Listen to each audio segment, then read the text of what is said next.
Yellow and Red Mix by Digits 27, Chapter 23. Okay, come on, come at me, Gaki.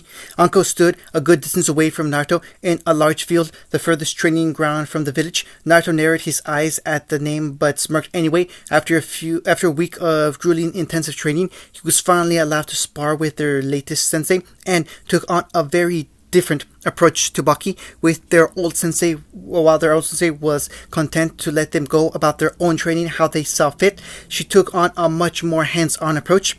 You're going to regret letting me fight you, Uncle Sensei. The older woman gave an even bigger smirk, wetting her pupil. However, this one was quite a bit more frightening. Naruto used that as his cue to attack, sprinting in all fours, covering the distance in only a few moments, giving the woman only seconds to go through hand seals. Hidden Shadow Snake Hands. The call came out seconds too late as Naruto vanished at the last possible moment, reappearing only a moment later beyond the woman to deliver a kick to her head. Much to his surprise, Anko dodged, ducking under the kick while at the same time swiveling her entire body and raising her arms in his direction. Instantly, at least a dozen snakes shot out of the baggy sleeves of her trench coat. Naruto quickly found himself entangled up to the neck in the writhing vipers, one positioned very close to his neck. He figured it wouldn't be a lethal snake, but he never could tell with Anko. Even if he was immune to the poison, the snake could do a lot of damage with its powerful jaws. Luckily, his arms were slightly loose in their coiling bonds, and he was able to get off a few hand seals without Anko realizing. When style shielding blades jutsu, he called it out quickly before the snake could attack, and almost instantly large spiking discs appeared around his body, slicing the restraining snakes to mincemeat. After they poofed back to where they came from, Naruto dodged rapidly to the left, avoiding the hail of shuriken that emerged from the smoke, and pivoted quickly, using his claws for purchase. He used the newfound momentum to launch himself to where he smelled Anko, her set of dango, and scales easy to pick out. Unfortunately, all he got for his troubles was the woman's trench coat, hung up on a stick dug into the ground. He had pounced on it without thinking, relying far too much on his instincts, and before he could rectify the mistake, cold steel was pressed up against his throat. You're fast, Gaki. I'll give you that, but this is the muscle you need to be exercising. She knocked him on the head once, playfully, but still enough to hurt. I'll keep that in mind, Anko Sensei. And with that, the clone popped out of existence, leaving a confused and irritated Anko clearing the smoke with her hands. Before Naruto could use that smoke screen to his advantage, the woman sunk into the ground, leaving a normal clone in her place. The real Naruto watched from the trees with interest. He already knew it was a clone, but he was debating on whether or not to spring the trap anyway. Come out of the ground, Uncle Sensei. You might get your clothes muddy. He used a neat trick Tanya had taught him to throw his voice some way across the forest, so it would sound like he was in the trees on the other side. Uncle poked her head out just a little, looking in the direction she thought he was, wondering why he would just give away his position. Naruto used the opportunity to launch a few kunai at her. Immediately, Anko tried to sink back down, but when one of the kunai hinged into a shadow clone, she was pulled out by her hair.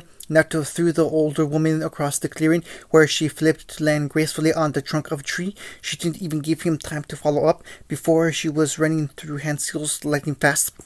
Fire style dragon fire jutsu. Naruto looked around in confusion. He was sure that jutsu needed some kind of conductor. He spotted the slight shimmer of wire down by the base of the trees he was in and followed it back to its source. There was an entire network of ninja wire all connected by a single kunai in the middle of the field, surrounded by the one he had thrown earlier. She had used them as cover for her own trap, a trap that was now racing down the wire near her and spreading out all across the field. Naruto had to abandon the tree he was in, flipping down to the ground before it was engulfed in fire. He sighed in annoyance. Fire techniques always annoyed the hell out of him. Luckily, they came as a double-edged sword to the user. Wind style, great breakthrough jutsu. Naruto released the huge gust of wind from his lungs, sending it careening towards Anko. The girl caught the flames as it went, sending them into an inferno as the oxygen ignited, and soon Anko had to jump out of the way as her own technique was used against her. Never one to give up the advantage, she sent a small hail of senbon in his direction, each laced with trace poisons. Naruto dodged as best as he could, taking the ones that he couldn't in his arms as he used them to cover his more vital regions. He felt the sting as the poisons circulated through his veins, quickly being cleansed from his systems as QB broke down the more harmful toxins. Unfortunately, it slowed him down long enough that Uncle managed to catch him unaware as she dropped down from the sky, quickly pressing her kunai into a much more precious area that Naruto's neck. Okay, Uncle Sensei, you got me. He held up his arms in defeat, but slowly so Uncle would think he was trying to attack her. One twitch from her hand and he wouldn't be having any kids in the near future, at least if what Hana said was true. Nice fight, Kaki. Maybe someday you'll actually be as good as me. Uncle released him with a small push, unbalancing him for a moment, allowing her to trip him up. Once he was on the ground, she quickly sat on his chest, oddly picking at her nails with the edge of the small blade. But probably not. Naruto just blushed in the compromising position. Uncle wore a very short skirt, and he could feel something soft where she was sitting on his stomach. Uncle noticed his discomfort and rubbed her body back and forth a little, smiling broadly at the shade of red his face went. She leaned in closer to his ear, whispering softly in a husky voice, "Do you like me sitting here, Gaki?" Naruto's eyes twitched, and Uncle was fairly certain the boy was about to pass out, so she got up, much to Naruto's relief, but not before she gave his ear a little lick for good measure. Uncle sighed happily from the teasing, only now noticing that she was still without her trench coat. She walked over and pulled it off of the branch sticking out of the ground and threw it around her shoulders.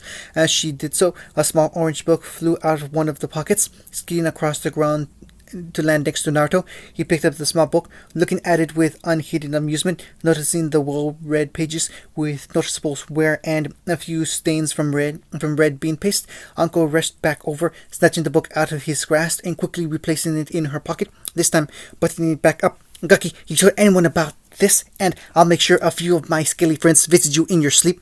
Despite how serious he knew the threat to be, Naruto couldn't wipe the smile off of his face. "Of course, Uncle Sensei." They both stood up, wiping some dust off of their respective clothes. An awkward silence permeated in the air. "How many times have you read it?" Uncle hung her head down, an almost visible rain cloud hanging overhead. "6. It was a whisper, and not a very proud one. Naruto couldn't hold back the laughter after that. He had only given her the book as a joke, and he never expected woman except Tayuya to actually read it. A week later, and the five of them were sitting around in a circle in that same training ground. Since the battle damage from Uncle and Naruto's spar, all three Chunin looked suitably worn out from the intense training under Uncle and Hana's joint tutelage. Tayuya had been made to focus on their taijutsu and ninjutsu to account for the weakness her over-defense on genjutsu had cost her. Gaara merely focused on what he always did, refining and controlling his sand, something Uncle and Hana had been perfectly fine with. After witnessing just what he could do with it firsthand, recently he had been focused on training in his father's techniques, finding the magnet release extremely difficult compared to the ease with which he could control his own sand. Even so, he persevered and was just now starting to grasp the basic idea behind it, actually managing to alleviate the fine gold dust to a degree. Naruto had actually helped him by suggesting he incorporate the gold into his own sand to lighten the need for just magnet release. His abilities had soon skyrocketed after that, as he learned the more basic elements of the nature release. Naruto had felt proud that he could help his friend in such a way. However, that didn't make his own training any better. Out of everybody, Naruto had the harshest time. Hana focused on Tayuya to hone her taijutsu, while Gaara could work on his own, so Naruto was left with Anko as his personal tutor. To say that she was a slave driver would have been doing the ancient Egyptians a kindness. It had only worsened when she found out about the possibilities of shadow clone training. Naruto, of course, knew about the benefits. What most people didn't understand were the massive drawbacks that were part of the reason the multi-shadow clone jutsu was a kinjutsu. While training with a few dozen clones in a day could accomplish a few weeks worth of training, the sudden influx of information from that many clones dispersing was enough to drive most people insane. As it was, it gave Naruto the worst migraines imaginable, making him irritable and short-tempered until it cleared a few hours later. Uncle merely told him that training wasn't supposed to be enjoyable and to be lucky that he was even able to endure this kind of strenuous training. In the end, they reached a compromise that Naruto would only do half of his training this way, limiting the headaches to a dull, near constant throb. The only other drawback was that clones couldn't train his body, which was why, while they were off practicing ninjutsu or taijutsu techniques, he was stuck working his body. Normally, he wouldn't have minded that. He enjoyed physical exercise as much as the next shinobi, but not when you had a very loud woman eating dango while sitting on your back with like a purple-haired Yoda. Apparently, Taguya had it almost as bad with Hana. Despite all their preconceptions that she was kind-hearted and fair, she turned out to be just the maniacal sadist that Uncle was. At least that answered the question of why the two were such fast friends, and despite their supposed different personalities.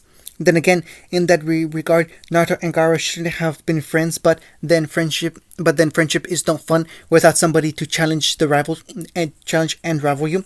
While Tayuya's taijutsu was hardly weak, it still couldn't compare to Hana's years of intensive training in the Inuzako style. It led Naruto to believe that if she had gone up against Kiba in the Chunin exams, she might have met the same fate as Lee. Taguya may have been one of the most intelligent and strategizing people he knew, but she had a terrible tendency to underestimate people and hold back on her true abilities. Hana was currently beating this habit out of her, in some cases quite literally, with training as equally intensive as Naruto's. Although, for all their faults and sadist tendencies, Naruto had to admit that the two Tokubetsu Jonin had great senses. Even so, that didn't lessen the intensity of the gaze he and Taguya were leveling at the two older women. The last week had been hell. The only relief was that instead of launching into their training as per usual, Uncle had brought them out here for a treat. Alright, Gakis, I bet you're wondering why we're here, why we aren't going by the normal routine today. The glares leveled in her direction only increased, causing her to smirk. What do you know about killer intent? This caught the three Chunin unawares, and they blinked a few times at the question, warning Uncle Spur. Well, you're in luck. My sensei pretty much wrote the book on it, and now you get to hand that to. Now you get me to hand that secret down to you. None of them missed the spite with which she said the word sensei. Instantly, all three of them felt a wave of pure hatred and malice wash over them. Looking into Uncle's eyes was like watching their own deaths unfold in increasingly horrific manners. When Uncle finally let up, she was a little disappointed to see that only Taguya seemed to have been really affected. Even then, the girl only looked a little startled. It was normally a lot more effective. She had even made one guy pass out after soiling himself when he touched her ass in a bar. She huffed a little, annoying that she was either losing her touch or these kids had some strong wills. Well, it's basically Ankejutsu that you focus through your eyes. It's strange in that it feeds off your negative emotions, be it pain, energy, anger, or fury. It's sort of like a dojutsu that anybody can have, I guess, though women have more of a knack for it than men do in my experience. She went through the next few minutes explaining how it worked and how to channel chakra to their eyes. They found it fairly easy considering all of the chakra control exercises they had gone through. Taguya went first in practicing, and Uncle immediately felt the hatred in her glare. Even she had to admit that it was good, almost on par with her already. It was to be expected from one so focused in Genjutsu, but even so that she had gotten it so quickly was impressive. Gaara was next, using all the newfound control he had gained from his magnet release training to focus the stare. Uncle noticed that his eyes actually changed a little, becoming completely pupilless and bloodshot. She wasn't sure if it was because he wasn't jerking, but it certainly made her feel frightened, which was good. Naruto went last out of all of them. Uncle figured he wouldn't have the most difficulty. While it was good, he still had the worst chakra control out of the three of them, and he always seemed so happy. So she didn't think he would get the technique that well. What came next would be a moment she would remember for a long time. Naruto's eyes became bloodthirsty, terrifying even. She couldn't even tear her eyes away. It was like he was pouring all the pain and anger from 1,000 lifetimes into one look. Like Gaara's, his eyes changed, becoming red like the color of blood, with the pupils turning into jagged slits. For a fleeting moment, Anko believed and she was looking into the eyes of the QB itself, and she was frightened to the core. Naruto noticed this and immediately let up, taking the chakra from his eyes. Uncle was left panting and shivering from the intensity of the killer intent. The fact that he had been so happy beforehand only added to the terror. Good. That was good, Naruto. He looked at her curiously, wondering where his nickname went, before Anko managed to pull herself together. She was a trained shinobi, well used to the killer intent from her old sensei, and from her interrogation job. If Naruto could do that to her, then he could do a lot worse to others with such a technique. Alright, you seem to get that pretty quickly. Keep working on it, Bagaki. She looked straight at Naruto when she spoke. Don't use that technique on somebody, even for practice, unless they are definitely an enemy. Naruto nodded slowly, unsure why she was telling him this. He would never try to frighten anyone he cared about like that. Anyway, I'm giving you guys the day off. Go rest or mess about, whatever the hell it is you kids do now. Naruto shot up. Hey, you're the one like 4 years older than us. Uncle smirked. She purposely riled him up with that. She just nodded to see the proper him for a moment, to wipe out the memory of that horrible glare. Naruto lazily swung his legs off the side of the bed. He had been waiting for a while now for Gaara to get ready so he could go to the onsen. Both of them were worn out from the training, and Anko had recommended they relax there for a while to ease the tension in their muscles. Naruto couldn't disagree with her, as long as they didn't run into any perverts. This time, he figured they would be okay. After all, the last time he had been sure it was working. Although, if he heard giggling, he wasn't liable for the pervert he would straddle.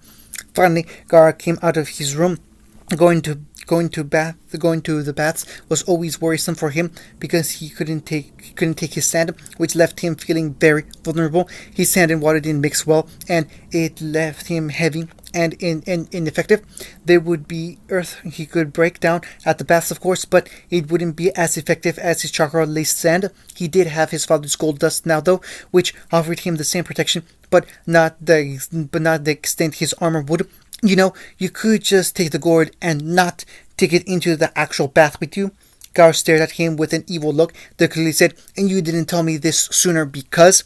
Naruto sighed deeply as Gaara returned to his room to retrieve his gourd before he heard a knocking at the door. He wondered who could it be, because the Yu and Anko were out together getting dango, while Hana was on a tracking mission. He couldn't think of anybody else who might be visiting, or even where he lived right now. With that in mind, he resolved it was probably somebody coming to see Uncle. Even that confused him.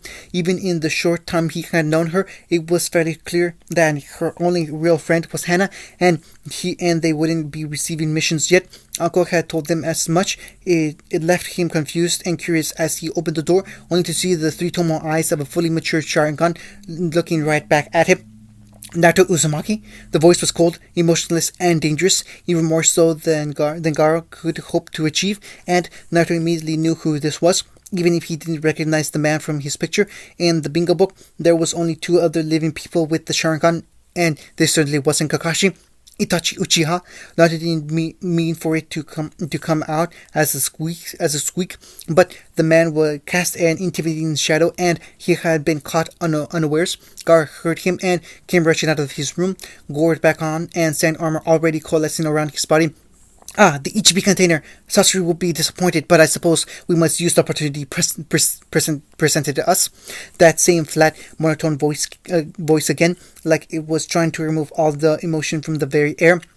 How did you find us?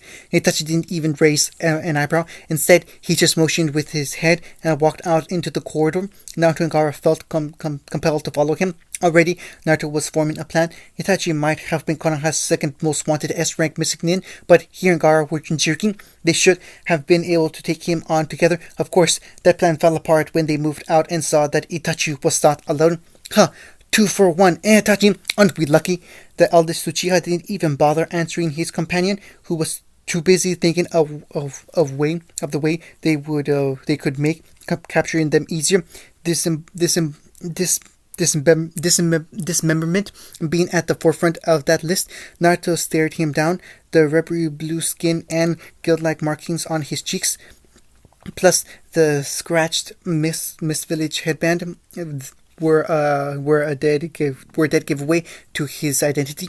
Kisame, grab them both. We have to move quickly before we are detected. The shark-like man just nodded with a gleeful but sadistic smile as he approached the two boys, already drawing the bandaged sword from his back. He was much faster than his bulky appearance would have suggested, and in a flash he was in front of Garo, bringing his massive weapon down in a blow that would have surely ripped Garo's arm off if his sand hadn't sprung up to meet it. Unfortunately for Gara, he wasn't aware of the abilities Samehada possessed. Not that many people were left alive to recount them. The blade quickly absorbed the very chakra holding Gara's sand defense in place. The particles falling uselessly to the ground like their chakra void counterparts. It only slowed Kisame's strike, but enough for Gara's eyes to widen and for him to move out of the way. The shark man looked disappointed that he had failed to draw even a single scratch, but was glad he was more than a match for the Ichibiki's legendary defense. Samehada will enjoy feasting on Jinchuriki chakra today. He advanced again, playful sadism in his eyes, looking ready to tear every limb off their bodies. Kisame, if you do not hurry, I will be forced to end this quickly. The blue-skinned man sneered in annoyance, not getting the chance to toy with his prey as he preferred.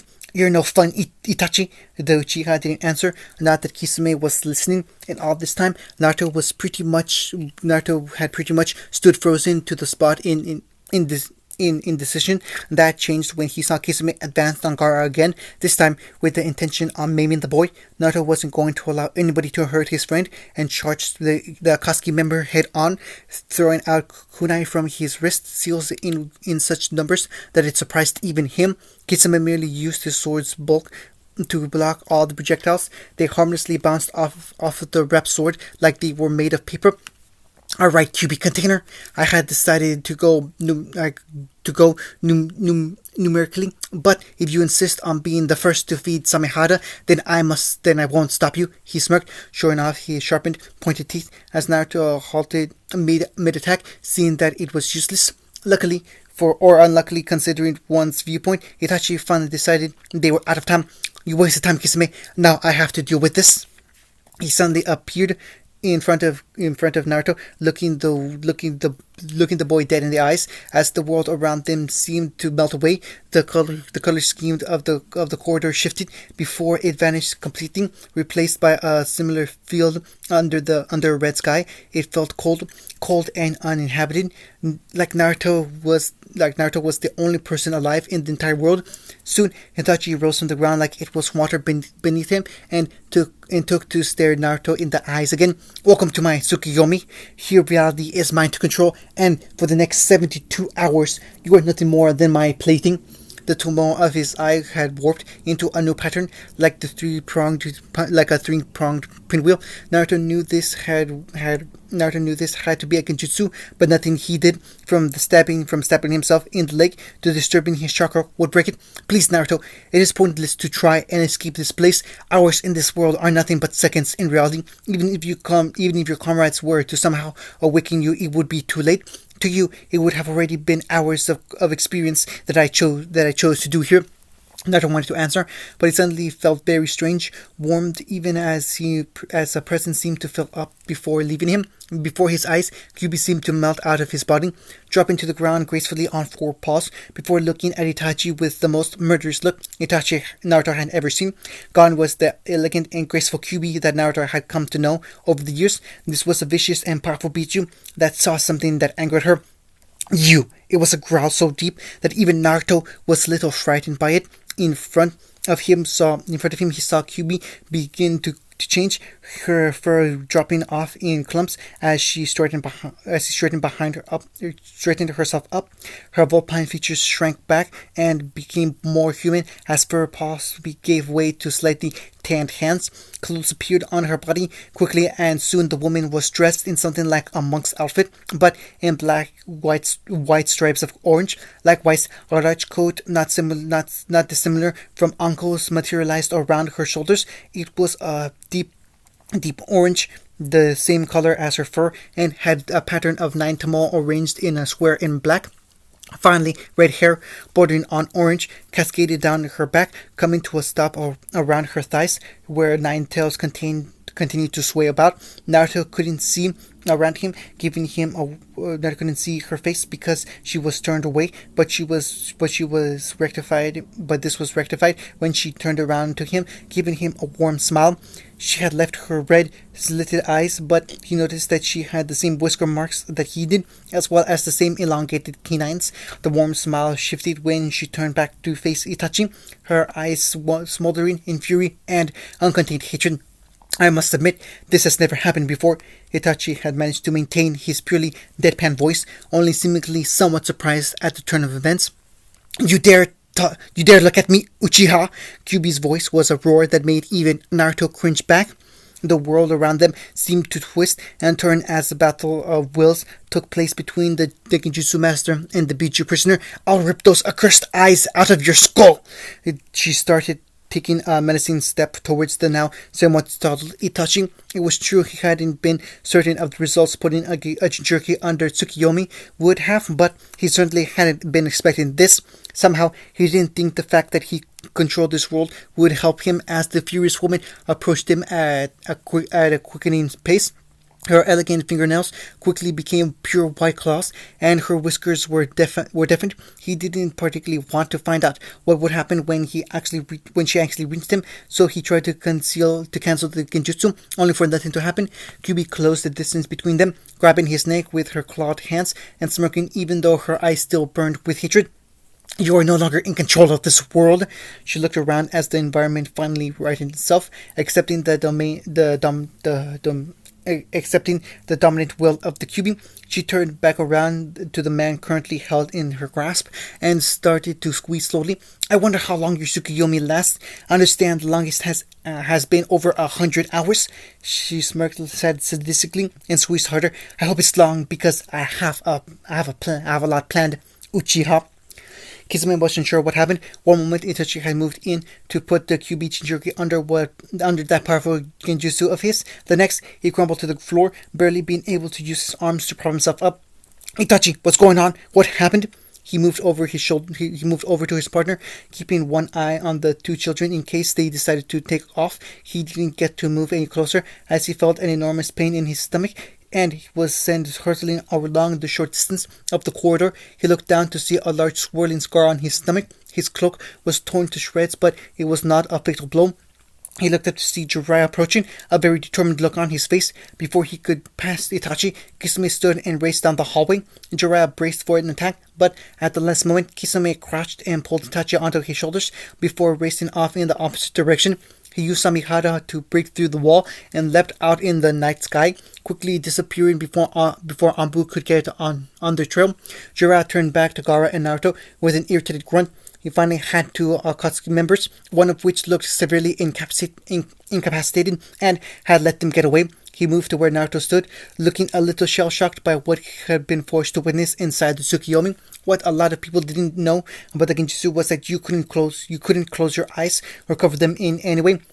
Are you alright, Naruto? The boy nodded, still looking a little distant, but he seemed to snap out of it after a few seconds. He moved over to Gaara, seeing that the boy was also unharmed, although the same couldn't be said for his pride. Gaara had been completely defenseless against the chakra-consuming blade, and now had to find a solution to it for when he faced Kisame in the future. Opponents like that were never just a one-time deal. He would be seeing the shark-skinned man again. He was certain of it. Jiraiya led them back inside Anko's apartment. He would wait for their sensei and third teammate to get back from what they were doing. After that, he would have a lot of explaining to do. He looked at Naruto sadly. It irritated him to have irritated him to have to bring such a young boy into such things. Right now, he saw no other way. End of chapter 23.